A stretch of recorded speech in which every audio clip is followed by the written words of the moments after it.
ผู้ชมวันนี้ก็พบกับช่องบาราไทยบ้านอีเซตเกอร์นะครับผู้ชมวันนี้บาราไทยบ้านก็จะมีนัดกับบาวเปรมบรรณาแล้วก็บาราบรรณานะครับผู้ชมตอนนี้กำลังสิย่างหาว่าเป็นอยู่จุดใดนะครับผู้ชมยูทูบเบอร์นะครับจะได้ไปสัมผัสไปเบิ่งน้ำกันว่าสิเห็นบอกว่าเป็นอยู่จุดใดนะครับผู้ชมเนาะเบิ่งน้ำกันได้นัดว่าอยู่หลังสวนนะครับผู้ชมหลังสวนจุฬา100 ปีเนาะ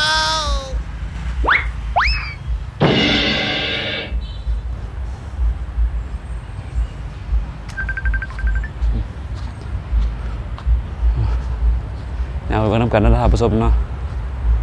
เป็นอยู่ไซด์เลยนัดอยู่ว่านางโอ้มันดีอยู่หลังสวนนี่บ่เขามาหาจากบัวเห็นนะครับผู้ชมเนาะแต่มาอยู่เดินกันนะครับผู้ชมเนาะโอ้มาหลบอยู่นี่นี่เองท่านผู้ชมบ่าวเปรมบานหน้าก็บ่าวมาเล่าบานหน้าพี่น้องกำลังสัมภาษณ์กันอยู่เลยเห็นนั่งสัมภาษณ์กันอยู่บ่กำลังสัมภาษณ์บ่เปรมอยู่ในนี้ครับแล้วพอดีตามผู้ชมแล้วพอดีเดี๋ยวครับไปติดตามไปเบิ่งไปชมน้ำกันช่องได้เนาะพี่น้องสัมภาษณ์เป็นกำลังใจให้ก็ฝากติดตามช่องหน่อยๆท่านผู้ชมเด้อบ่าวอันนี้ช่องก็เป้าก็แบกอยู่นะนี่บ่าวเปรมบานหน้าแล้วก็บ่าวเล่าบานหน้าเนาะที่ว่าเป็นน้องไม้กันเนาะบ่าวเล่าก็เป็นน้องไม้ในวงการเนาะท่านผู้ชมเนาะอาจจะนำเสนออาจจะบอกเองนะท่านผู้ชมแล้วก็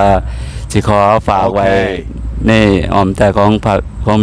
พี่น้องทุกๆคนเนาะฝากถึงก็ใจให้เด้อฝากทั้ง3ช่องนั้นเด้อพี่น้องช่องบ่าวลาวบ้านนาบ่าวลาวไทยบ้านแล้วก็บ่าวเปรมบ้านนาก็ขอฝากหน่อยเด้อช่องน้อยๆนี่พี่น้องเอ้ยกระปอกกระแปกกระปอกกระแปกกระเจ้าเฮ็ดในแล้วบ่เป็นจะขอฝากอาจจะมีสาระในวิสาระในท่านผู้ชมเนาะบ่มีสาระแน่เพราะว่าถ้ามีสาระหลายก็เครียดบ่มีสาระหลายก็เดี๋ยวพี่น้องสิบ่เบิ่งเนาะก็เฮ็ดไปแน่ยิ้มไว้แน่จังได๋ก็ฝากกดไลค์กดแชร์กดติดตามให้นำแน่เด้อท่านผู้ชมทั้ง3ช่องเนาะบ่ว่าสิเป็นทั้ง2บ่าวเปรมบ้านนาบ่าวลาวไทยบ้านแล้วก็บ่าวลาวบ้านนาเนาะท่านผู้ชมเนาะเป็นกำลังใจให้เนาะสำคัญเนาะท่านผู้ชมอย่าลืมกดกระดิ่งให้นำเด้อท่านผู้ชมเพื่อเป็นกำลังใจเนาะให้ทั้ง3ช่องเฮ็ดคลิปต่อไปเนาะท่านผู้ชมเนาะขอขอบใจท่านผู้ชมสำหรับวันนี้ก็กล่าวคำว่าสบายดีนะท่านผู้ชมเนาะสบายดีผู้ชมบ๊ายบาย3หนุ่มกับเป็กก็ได้สบายดีท่านผู้ชมวันนี้ก็พบกับช่องบ่าวลาวไทยบ้านอีกเช่นเคยนะท่านผู้ชมวันนี้ก็ได้มาตามหา2ยูทูบเบอร์นะท่านผู้ชมบ่าวลาวไทยบ้านกับบ่าวเปรมบรรณาท่านผู้ชมวันนี้ในนัดเพิ่นนะท่านผู้ชมเลยก็ได้ย่างมาหาแบบอยู่หลังสวนนะท่านผู้ชมก็นี่มาพอว่าเป็นเฮ็ดหยังกันอยู่เนาะสิได้มาสัมภาษณ์เปลี่ยนประสบการณ์แลกเปลี่ยนแชร์ประสบการณ์กันเนาะที่ว่าหาแบบหาสิ่งใหม่ๆแปลกๆเนาะมาให้ท่านผู้ชมเบิ่งนะวันนี้บ่าวลาวไทยบ้านก็สิได้สอบถามบ่าวลาวบรรณาอีกทีนึงนะท่านผู้ชมเนาะว่าขึ้นมาเฮ็ดงานอยู่ไทยได้จักปีนะท่านผู้ชมเนาะว่าเพิ่นจะได้เนาะขึ้นมาเฮ็ดงานอยู่ไทยบ่กับประมาณ9 ปี10 ปีนี่แหละจำก็บ่ค่อยได้ไปรวมเบิดนั้นเฉพาะ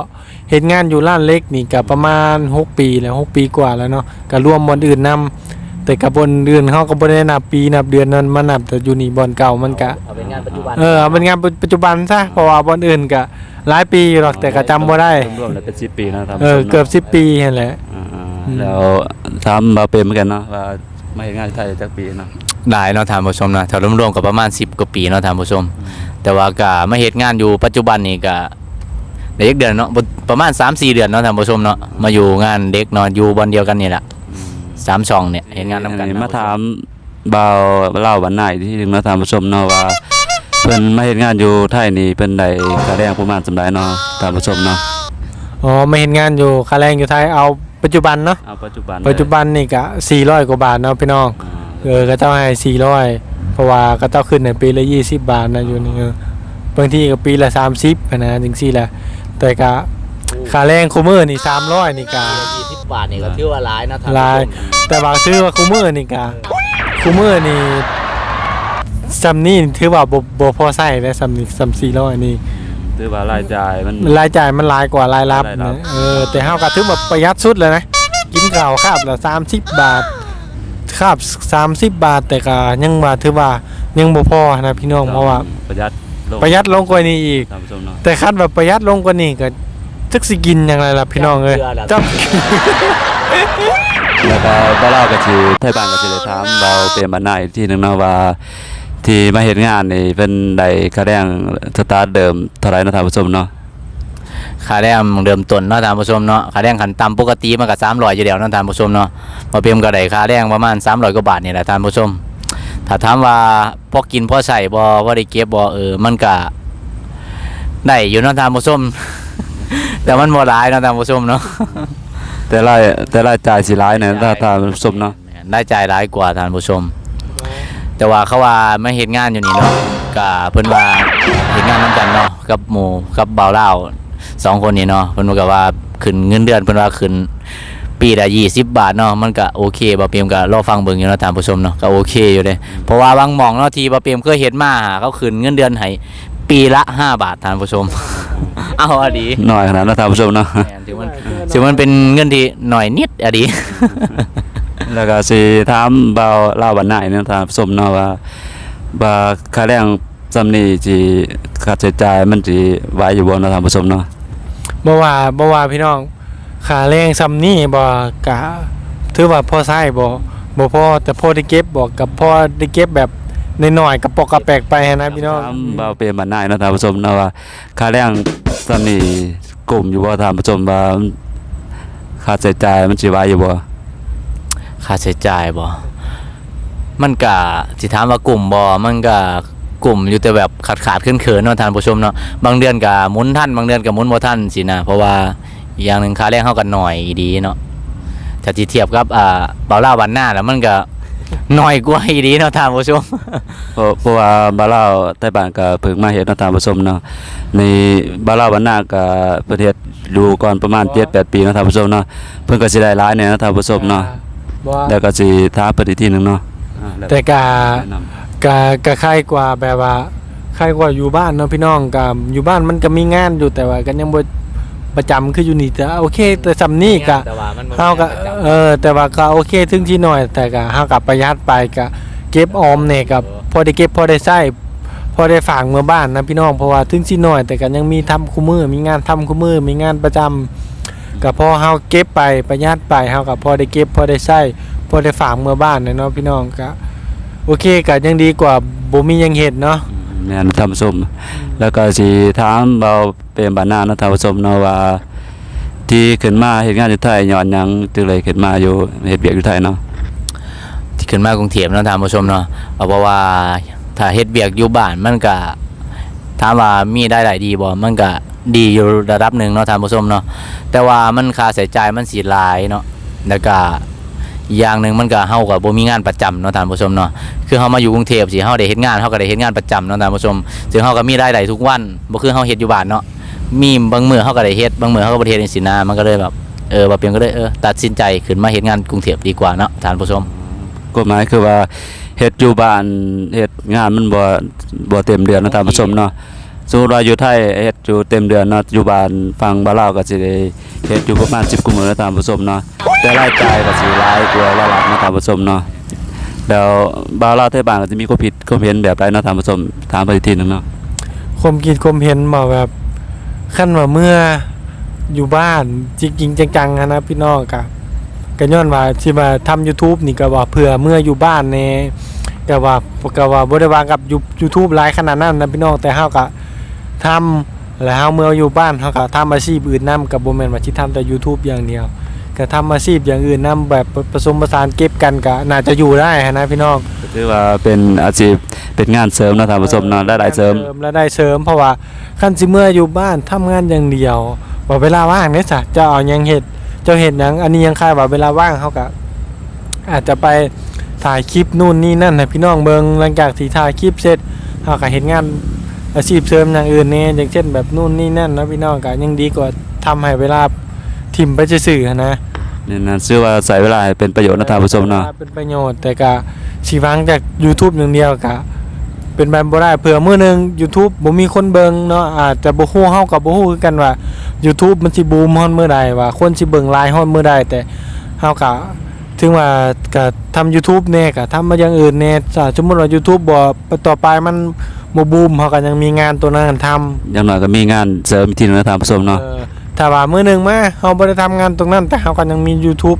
ที่ทำต่อเฮากับบ่แน่บ่นอนก็เฮาก็ต้องเฮ็ดทั้งสองอย่างนะพี่น้อง ควบคู่กันไปนะท่านผู้ชมเนาะ ไปสิทำแต่อย่างเดียวก็ ยังไดกำลังใจจาก เนาะ บางทีเฮาเมื่อยมาทำ YouTube พี่น้องก็ยังแบบเฮ้ยสู้ๆต่อไปนะเพราะว่าเฮาก็ เราจะถามความคิดเห็นของบ่าวเปรมนี่เนาะท่านผู้ชมเนาะ เกี่ยวกับ YouTube เนาะ YouTube กะ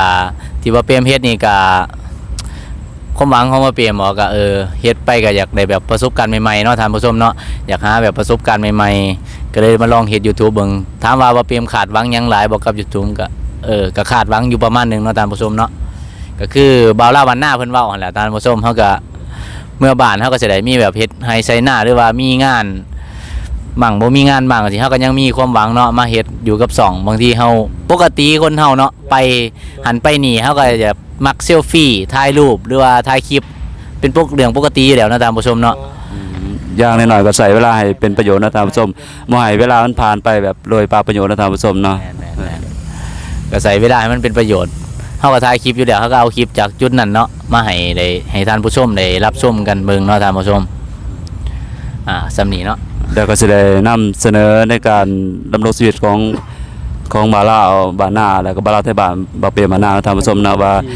การใช้ชีวิตอยู่เป็นจังได๋นะท่านผู้ชมเดี๋ยวสิอัปเดตให้ท่านผู้ชมเบิ่งอีกทีหนึงเนาะแล้วก็ถามบ่าวลาวบ้านนาเนาะ เพื่อเฮาทำคลิปนี่ก็ดีอย่างนะพี่น้องแล้วก็เพื่อบางทีเฮาเมื่ออยู่บ้านอยู่หยังบางคนอยู่ไทยเขาอาจจะเห็นแบบชีวิตบ้านเฮาเนี่ยอย่างเช่นคือบ่าวลาวเองก็อยู่อีกแขวงนึงคือบ่าวลาวไทยบ้านก็อยู่อีกแขวงนึงบัดนี้บ่าวลาวบ้านนาบ่าวเปรมบ้านนาก็อยู่อีกแขวงนึงมันคืออยู่คนละจุดกันพี่น้องแต่เฮาก็สิถ่ายแบบชีวิตแบบบ้านเฮาแบบสถานที่บ้านเฮาบางที แตกต่างกันไปเนาะ เป็นวิถีชีวิตของแต่ละชุมชนแต่ละแขวงแต่ละจังหวัดนะท่านผู้ชมเนาะ มันก็แต่ละแขวงแต่ละชนเผ่าสิมันก็สิบ่คือกันเนาะคือจังทั้งบ้านบ่าวลาวบ้านนาเนาะเพิ่นก็อยู่ทั้งภาคเหนือแม่นบ่ ทางเหนือ อ่า ภาคกลาง ภาคกลางแต่ว่าคือจังบวกบ้านบ่าวเปรมบ้านนาแล้วก็ บ่าวลาวไทยบ้านก็อยู่ซ้ายใต้นะท่านผู้ชมเนาะ ทั้งใต้เนาะเป็นลาวภาคใต้เนาะท่านผู้ชมเนาะก็สิเขียวๆดำๆจังหน่อยนึง แต่จำภาษาก็ท่านผู้ชม โอเค เอาสำหรับมื้อนี้คลิปนี้บ่าวลาวไทยบ้านก็สิขอจบไปเพียงเท่านี้ท่านผู้ชมเนาะ ขอฝากติดตามช่องน้อยๆนะท่านผู้ชมเด้อเปล่าอันนี้ช่องก็เปล่าก็แบกนะ กดไลค์ก มี ดแชร์ นี่เปล่าเปรมบ้านนาแล้วก็บ่าวลาวบ้านนาเนาะที่ว่าเป็น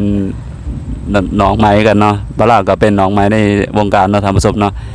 อาจสิเว้า เดี๋ยว เก่ง อาจ เนาะ สิ ท่านผู้ช อาจ ม สิ เนาะ นำเสนออาจจะบ่เก่งนะท่านผู้ชมแล้วก็สิขอฝากไว้ในอ้อมใจของพี่น้องทุกๆคนเนาะฝากเป็นกำลังใจให้เด้อ ก็ฝากทั้ง3ช่องนั้นเด้อพี่น้องช่องบ่าวลาวบ้านนาบ่าวลาวไทยบ้านแล้วก็บ่าวเปรมบ้านนาก็ขอฝากหน่อยเด้อช่องน้อยๆนี่พี่น้องเอ้ยกระปอกกระแปก ว่ะ กระปอกกระแปกกระตะกระเจ้าเฮ็ดได้เท่ากันนี่ก็บ่เป็น อ่า ก็ขอฝาก อาจสิมีสาระในวิสาระในนะท่านผู้ชมเนาะ บ่มีสาระแน่เพราะว่าถ้ามีสาระหลายก็เครียดบ่มีสาระหลายก็เดี๋ยวพี่น้องสิบ่เบิ่งเนาะก็เฮ็ดไปแน่ยิ้มไปแน่ จังไดก็ฝากกดไลค์กดแชร์กดติดตามให้นำเนี่ยเด้อท่านผู้ชมทั้ง3ช่องเนาะบ่ว่าสิเป็นทั้ง2บ่าวเปรมบ้านนาบ่าวลาวไทยบ้านแล้วก็บ่าวลาวบ้านนาเนาะท่านผู้ชมเนาะ